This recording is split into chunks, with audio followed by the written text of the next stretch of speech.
Welcome to Kenton's videos. Enjoy the video. In this video, I will show you how to change the oil in your GMC Acadia. Before we begin, it is crucial to prioritize safety and proper preparation.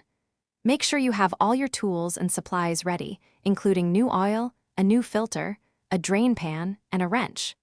Always work on a level surface with a cool engine, and remember to wear safety glasses and gloves to protect yourself. Now, let's get to draining the old oil. First, find the oil drain plug, usually at the bottom of the oil pan. Position your drain pan directly under it to catch the used oil. Using the correct wrench, carefully loosen and remove the plug. Let the old oil flow completely into the pan. This usually takes about 10 to 15 minutes. With the old oil drained, it's time to replace the oil filter. Locate the old filter, often found on the side or front of the engine.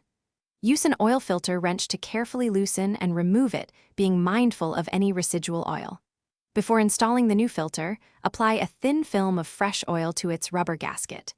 Then, hand tighten the new filter until snug, plus an additional 1/4 to 1/2 turn. Finally, let's add the fresh oil.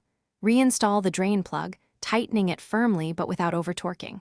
Consult your owner's manual for the exact oil type and capacity, typically around 5 to 6 quarts of full synthetic oil like SAE 0W20 or 5W30. Pour the new oil into the fill port. Start the engine for about 30 seconds, then turn it off. Wait a few minutes, then check the dipstick and look for any leaks. Thanks for watching. Consider subscribing if we helped you.